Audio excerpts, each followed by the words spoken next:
तो आप सभी को नमस्ते प्रणाम। मैं आपका अपना ठाकुर प्रखर सिंह और रात के 10 बज चुके हैं और कहानी का जो सिलसिला है बदस्तूर जारी है। आज की कहानी शुरू करूं उससे पहले आज मेरा आपसे एक सवाल है, और सवाल ऐसा है कि शायद इसके बारे में आप लोगों ने कहीं ना कहीं सुना जरूर होगा। एक इंसान की जान की कीमत क्या है? कितना? अगर कोई किसी की जान ले ले तो उसे क्या सजा मिलनी चाहिए? तो आप में से ज़्यादातर लोग कहेंगे कि कम से कम उम्र कैद, फांसी, 10-20 साल जेल। और अगर कहीं दो लोगों की जान चली जाए तो ऐसे हाल में आप शायद कहेंगे कि कम से कम उम्र कैद, और अगर अनजाने में गलती हुई हो तो भी कम से कम 10-5 साल जेल, क्योंकि किसी की जान गई है, वो भी एक नहीं दो। लेकिन आज जिस घटना के बारे में आपको सुनाऊंगा, और ये घटना अपने आप में बड़ी हैरान करने वाली है, उसे सुनने के बाद आप एक बार स्तब्ध हो जाएंगे कि एक जान की कीमत क्या एक पेज कागज हो सकती है? अगर नहीं तो फिर पूरी घटना सुन लीजिए। महाराष्ट्र के पुणे में एक 17 साल का लड़का, बेहद अमीर घर का, उसने 12th का एग्ज़ाम दिया। एग्ज़ाम में वो अच्छे नंबर से पास हुआ। पास होने के बाद घर वाले एकदम खुश कि बेटे ने 12th पास कर दिया। उसके बाद बेटा बोलता है कि मैं जा रहा हूँ पार्टी करने। घर वाले कहते हैं कि जाओ। उसके बाद वो अपनी पोर्श कार उठाता है। उठाने के बाद लगभग 2 करोड़ की ये कार है। निकलता है। निकलने के बाद एक पब में जाता है। अब लड़का 17 साल का है, कायदे से एंट्री भी नहीं होनी चाहिए थी, लेकिन पैसा था तो तमाम चीज़ें हो गई। एंट्री बड़े आराम से हो गई। होने के बाद फिर उसने ड्रिंक वगैरह की। अब शराब के नशे में धुत ये लड़का उस बार से निकलता है। निकलने के बाद अपनी पोर्शे कार में बैठता है। बैठने के बाद पुणे की गलियों में उस कार को दौड़ाता है। जितनी स्पीड, जितनी क्षमता उसके बस में थी, उतनी स्पीड से दौड़ाता है। इसी दौरान 2 लोग, जिनमें से एक का नाम था अनीश अवधिया और दूसरे का नाम था अश्विनी कोस्टा, ये बेचारे रहने वाले मध्य प्रदेश के, लेकिन इसी पुणे में रह के आईटी इंजीनियर, कायदे से सॉफ्टवेयर इंजीनियर के रूप में जॉब करते थे, और अपने जॉब को निपटा के शाम को वापस आ रहे थे बाइक से। अब बाइक से आने के दौरान रास्ता चूंकि सकरा था और अंधेरा था, तो ये लोग बीच में ही चल रहे थे। तभी पीछे से अचानक से ये लड़का पोर्शे कार लेके पहुंचता है, और स्पीड उस टाइम लगभग 200 प्लस रही होगी। पहुंचने के बाद अनीश अवधिया और अश्विनी कोस्टा को ठोक देता है। अब इतनी स्पीड थी कि फिर बचने का कोई चांस नहीं। दोनों गिरते हैं। गिरने के बाद वहीं दम तोड़ देते हैं। पूरा मामला सीसीटीवी कैमरे में रिकॉर्ड। आसपास के तमाम लोग जमा होते हैं। इधर ये लड़का भागने की कोशिश करता है। मामला पुलिस में जाता है। जाने के बाद अब तक पोर्शे कार से 9-2-11। फिर थोड़ी देर बाद पुलिस वाले हरकत में आते हैं। आने के बाद तमाम कैमरों को खंगालते हैं। खंगालने के बाद अब लड़के को गिरफ्तार करते हैं, कार को जब्त करते हैं। इसके बाद अब इससे पूछा जाता है कि तुम कौन हो, तुम्हारा नाम क्या है? लड़के ने अपना नाम बताया। बताने के बाद जब उम्र पूछी गई तो पता चला कि लड़के की जो उम्र है वो 17 साल। तो चूंकि अब लड़का नाबालिग था, तो नाबालिग होने की वजह से इसे जुवेनाइल कोर्ट में पेश किया गया, और इसके ऊपर जुवेनाइल एक्ट लगा, और जो धाराएं लगी वो 75 और 77 लगी। अब आप लोग गूगल करके देख लीजिएगा कि ये धाराएं क्या होती हैं, क्योंकि बताने बैठूंगा तो शायद काफ़ी लंबा वीडियो हो जाएगा। तो जब ये धाराएं लगी इन दोनों पे, मतलब ये दोनों धाराएं इस लड़के पे लगी, जज साहब के सामने पूरा मामला गया। उसके बाद कोर्ट की कार्रवाई शुरू हुई। तमाम लोगों की नज़र भी थी कि शायद कुछ ठीक ठाक सज़ा मिले तो एक मिसाल बने, लेकिन कोर्ट ने कुछ ऐसी सज़ा सुनाई जिसे सुनने के बाद आप हैरान हो जाएंगे। दरअसल कोर्ट ने कहा कि तुमने बहुत बड़ी गलती की है, और तुम्हारी वजह से 10 लोगों की एक तरह से ज़िंदगी खराब हो गई, चूँकि के परिवार में 5-5 लोग थे। 2 लोगों की जान चली गई। तो ऐसे हाल में तुमको 300 शब्दों का कम से कम एक निबंध लिखना होगा। यानी आप सोच के देखिए, वही सज़ा है जो शायद आपको स्कूल में मिलती होगी जब आपके टीचर आपसे नाराज़ रहे होंगे, आपने कोई गलती की होगी, तो आपसे कहा गया होगा कि आप ऐसे लिखिए, निबंध लिखिए। तो आपको 300 पेज का एक निबंध लिखना होगा। साथ ही आपको ट्रैफिक नियम के बारे में ठीक से समझना होगा, और अगर कभी आप इन फ्यूचर किसी को रोड एक्सीडेंट में चोटिल होते या फिर घायल होते देखते हैं, तो ऐसे हाल में आप उसकी मदद करेंगे, यानी एक बेसिक ह्यूमन नेचर। और इन तीनों शर्तों को अगर आप मानते हैं तो मैं आपको छोड़ देता हूँ। लड़के ने कहा कि हाँ, मंजूर है। उसके बाद 15 घंटे के अंदर इस लड़के को जमानत मिल गई। अब जैसे इस लड़के को जमानत मिली, मिलने के बाद गाज किस पे गिरी? जिस बार वाले ने शराब पिलाई उसने, कि आपने शराब कैसे पिलाई। साथ ही जो मैनेजर था उस पे। बाकी इस लड़के को केवल 300 शब्द कायदे से, यानी जोड़ें तो 1-2 पेज का एक ऐसे होगा जो अभी उसने लिखा होगा अभी अपने एग्ज़ाम में, जिसको सेलिब्रेट करने के चक्कर में उसने 2 लोगों की जान ले ली। और साथ ही जो कुछ ट्रैफिक नियम के बारे में पढ़ना होगा वो पढ़ लेगा, हालांकि वो तो नहीं पढ़ेगा, ख्याली पुलाव हो गया। इसी की कीमत के बदले 2 लोगों की जान जो गई वो माफ़ कर दी गई। तो एक कोर्ट का फैसला था, मुझे लगा आपको ज़रूर बताना चाहिए, और आप इस मामले पे क्या राय रखते हैं वो भी ज़रूरी है। अब आते हैं आज की कहानी की बात करते हैं, जिसके लिए अपनी वीडियो ओपन किया। और आज की कहानी की बात करूं तो आज की कहानी भी एक जान की कीमत के ऊपर निर्भर है कि एक आदमी की जान कितनी हो सकती है। कहानी पटना की है। पटना में एक स्कूल लगता है, एकेडमी है, टिनी टॉय स्कूल, इसी की है। दरअसल इसी टिनी टॉय स्कूल में एक 4 साल का लड़का पढ़ा करता था जिसका नाम था आयुष।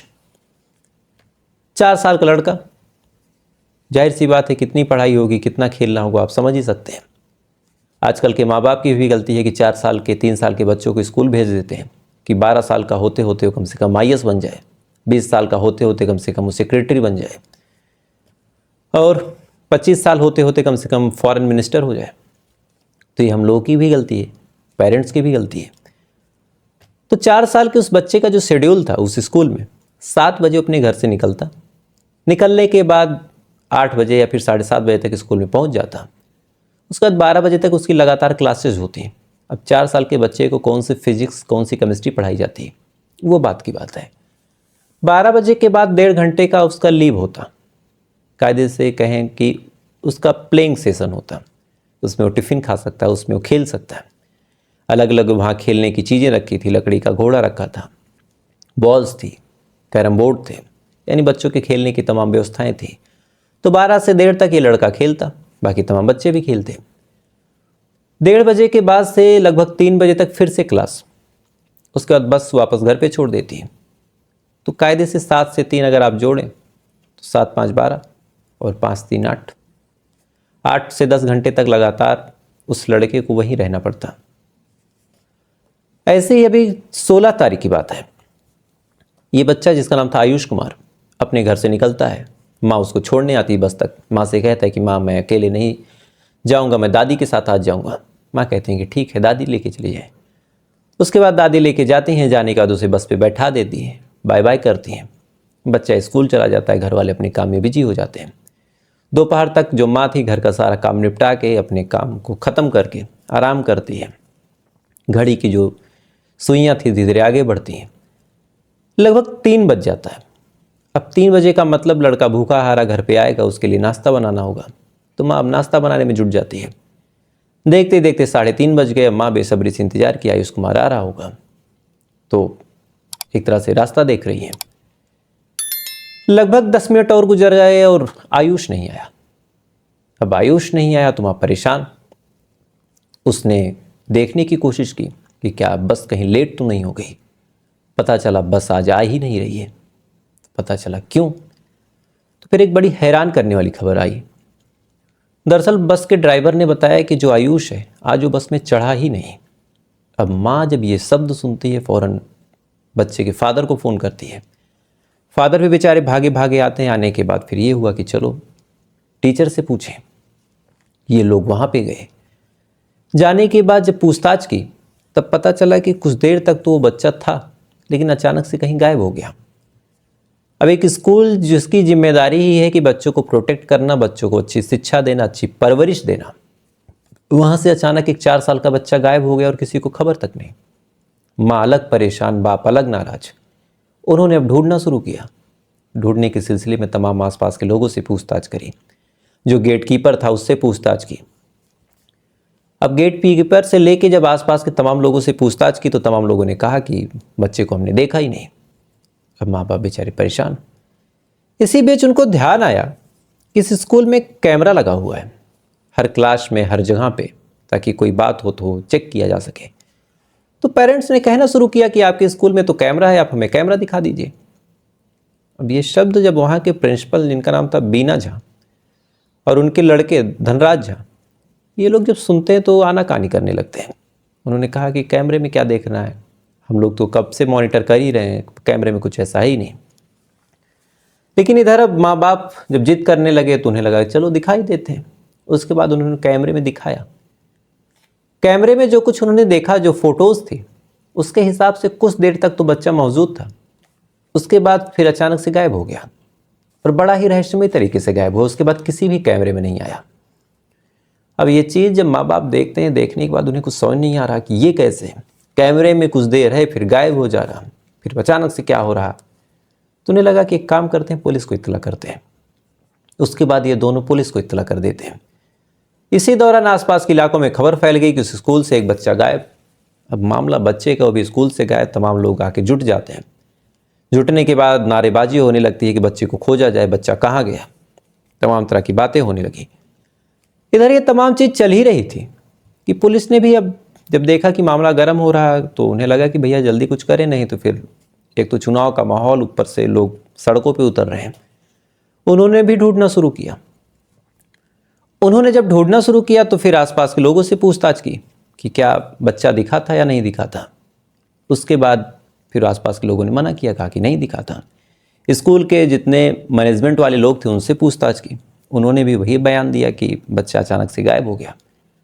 तो पुलिस वाले हैरान होते हैं कि बाहर वो गया नहीं, अंदर वो मिल नहीं रहा, तो आखिर गायब कहाँ हो गया। जांच पड़ताल करते रहे, तफ्तीश करते रहे, बच्चे का पता चला नहीं। इसी दौरान उस बच्चे की जो माँ थी उसने कहा कि एक बार आप भी सीसीटीवी देख लीजिए, क्योंकि हमें सीसीटीवी में कुछ डाउट हो रहा। अब ये लाइन जब पुलिस वालों ने सुनी तो उन्हें कहा कि चलो देख लेते हैं। उसके बाद उन्होंने सीसीटीवी फोटो देखना शुरू किया। अब माँ बाप, चूंकि आज तक उन्होंने शायद कभी कोई कैमरे की फ़ोटो नहीं देखी होगी, उन्हें नहीं समझ में आया। लेकिन पुलिस वाले तो अपनी ज़िंदगी में न जाने कितने क्राइम सीन, न जाने कितने कैमरे खंगाल चुके। तब उन्होंने जब देखा तब उन्हें कुछ अजीब लगा। जब उन्हें अजीब लगा तो उन्होंने फिर क्रॉस चेक किया। तब पता चला कि ये जो फ़ोटोज़ हैं वो एडिटेड है। एडिटेड इन द सेंस कि कुछ देर की फ़ोटोज़ तो दिखाई गई, बीच में कुछ लगभग 3 घंटे की जो फ़ोटो थी वो डिलीट कर दी गई। उसके बाद फिर दिखा दिया गया कि जो दाई है वो कमरे को साफ कर रही है, यानी सारे बच्चे जा चुके हैं। अब ये चीज़ जब पुलिस वालों ने देखी तो उन्हें लग गया कि दाल में कुछ काला है। इसी दौरान एक बच्चा और एक बच्ची आती है और आने के बाद कहती है कि सर मैं आपको कुछ बताना चाहती हूँ। अब ये लाइन जब पुलिस वाले सुनते हैं तो कहते हैं कि बताओ बेटा क्या बताना है। तब उन्होंने कहा कि ये जो सर हैं इन्होंने आयुष को उस नाले में फेंक दिया। अब पुलिस वाले कहते हैं किस नाले में। तब उस बच्चे ने इशारा दिखाया और कहा कि इस नाले में। अब जिस तरह का इशारा और जिस जगह का इशारा उस लड़की ने दिखाया वहाँ तो कोई नाला था ही नहीं। पुलिस वाले अब उसको देख रहे हैं। उसने कहा कि नहीं, यहाँ पे जहाँ ये मैट रखा है, जहाँ पे ये गमले रखे हैं, इसके नीचे एक नाला है।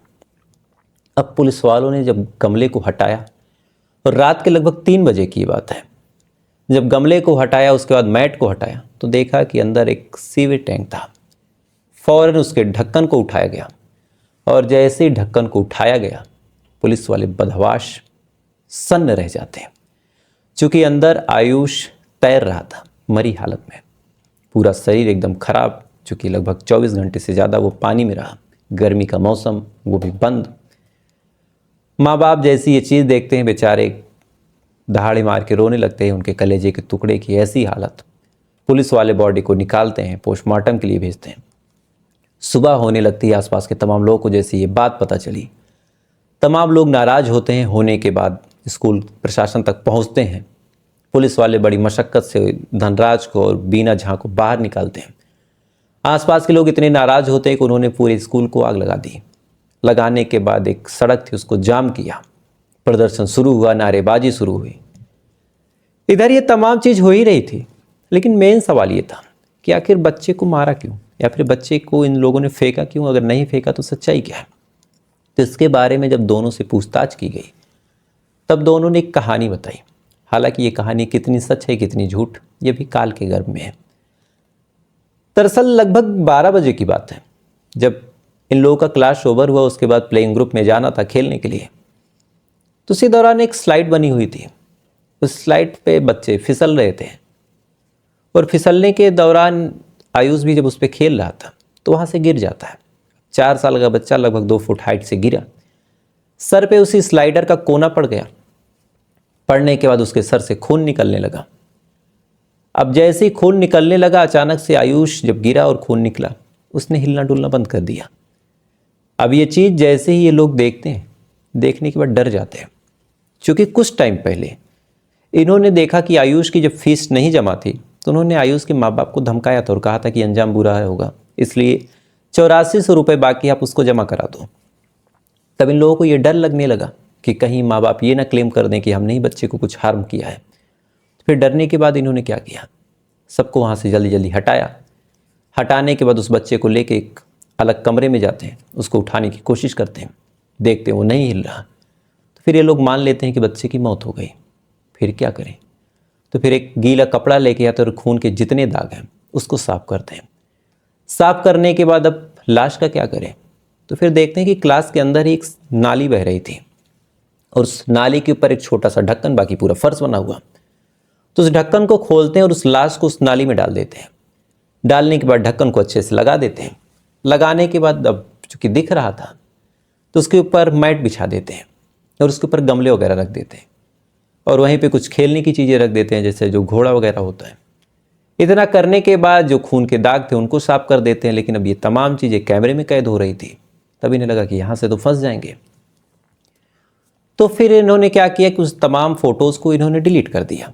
लेकिन फिर एक सवाल यहाँ उठा कि अगर बच्चे की लाश वहाँ फेंकी थी तो 1-2 दिन में बदबू करती, तब फिर दिक्कत होती। तब ये लोग क्या करते, तब इसके बारे में इन्होंने बताया कि चूँकि हमारा प्लान था कि हम रात में आएंगे और लाश को गंगा जी में ले जाके फेंक देंगे और फिर लाश कभी मिलेगी ही नहीं और हमारा कभी नाम आएगा ही नहीं। अब इस बारे में जो दोनों बच्चियां थी, कायदे से एक लड़का और एक लड़की, इन्होंने भी बयान दिया कि हाँ ऐसा कुछ हुआ था, ये लोग खींच के लाए थे बाबू को और मैंने कहा भी था कि बाबू को हमारे हवाले कर दीजिए, हम डॉक्टर के पास लेके जाएंगे। लेकिन प्रिंसिपल सर और प्रिंसिपल मैडम ने कहा कि अगर तुम इस बारे में कहीं जिक्र करोगी तो तुम्हें भी इसी नाली में फेंक देंगे। अब वो बच्चे भी 8-10 साल के ही रहे होंगे तो वो डर गए, इसलिए उन्होंने अपना मुंह बंद किया। लेकिन जब उन्होंने देखा कि पुलिस वाले जांच पड़ताल कर रहे तब उन्हें भी हिम्मत हुई और उन्होंने अपना मुंह खोला। तो कायदे से देखा जाए तो एक जान की कीमत इधर 8400 रुपये और वहाँ 2 जान की कीमत 300 पेज का एक निबंध।